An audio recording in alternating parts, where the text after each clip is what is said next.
अस्सलामुअलैकुम जी। आज जुमे के दिन मैं और भाई जुमा पढ़ने जा रहे हैं। तो आप भी कहते होंगे कि ये दोनों बस जुमा पढ़ने जाते हैं और यही घर में रोज़ जो हमारा काम होते हैं वो ही साथ साथ दिखाते रहते हैं। पर ज़ाहिर सी बात है, गर्मी है, हम कहीं पर जाएंगे तो फिर ही आपसे कुछ शेयर करेंगे। हमने कहा चलो जो है आप भाई बहनों से अपनी वीडियो को शेयर करें।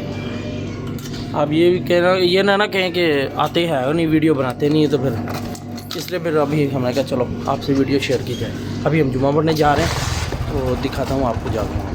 20 minutes later. मोटरसाइकिल लेते हैं।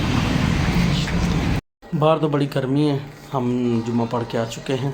तो अभी देखते हैं कोई आगे कोई सीन होता है या कोई ऐसा कोई मामला होता है तो आपको दिखाते हैं। The next day. इस वक्त मैं अभी फैक्ट्री में मौजूद हूँ। तो कल व्लॉग जो था वो मैं शूट नहीं कर सका, थोड़ा सा मसरूफ़ था घर में, इसकी वजह से। बाकी अभी मैं फैक्ट्री में मौजूद हूँ। हमारा पंखा जो है ना वो काफ़ी शोर कर रहा है, इसका बैरिंग ख़राब हो गया है। तो मैं सोच रहा हूँ जाके इसका बैरिंग ले आऊँ, ला के इसके अंदर बैरिंग लगाएं ताकि जो इसका शोर है वो ख़त्म हो जाए, क्योंकि मेरे सर में दर्द होने लगी है ये शोर की वजह से।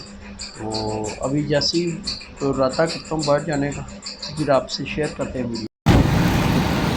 बैरिंग मैंने ले लिया तो आपको दिखाता हूँ।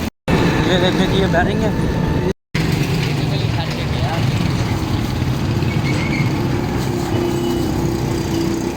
2 hours later. शाम में हमने ये बर्गर बनाए घर पर, बहुत ही मज़ेदार ये बर्गर थे। हम दो डेढ़ हमने बर्गर खाया, बहुत ही मज़ा आया हमको। The next day. अस्सलाम वालेकुम जी, क्या हाल चाल है? ठीक ठाक हैं? ये देखें जी मामा ने लसानिया बनाया है। अभी मजा आएगा ना भिड़ो। तो देखने में तो माशाल्लाह काफ़ी खूबसूरत और मज़ेदार लग रहा है। तो अभी हम सारे बैठने लगे हैं और साथ खाते हैं। का दिन और हमने बनाया है ब्रेड लसानिया। ये देखिए जी, बहुत ही प्यारा मज़ेदार। अभी हम खाते हैं तो आपको बताते हैं। ये सब खा रहे हैं, मेरी भी आ गई है हमारी लसानिया खाने की। बिस्मिल्लाहिर्रहमानिर्रहीम। ये देखें जी कितना चीज़ी और मज़ेदार। बिस्मिल्लाहिर्रहमानिर्रहीम। मैंने ये रेसिपी आपको दी हुई है, इसको बनाए ब्रेड लसानिया की, बहुत ही लजीज मज़ेदार। ये देखें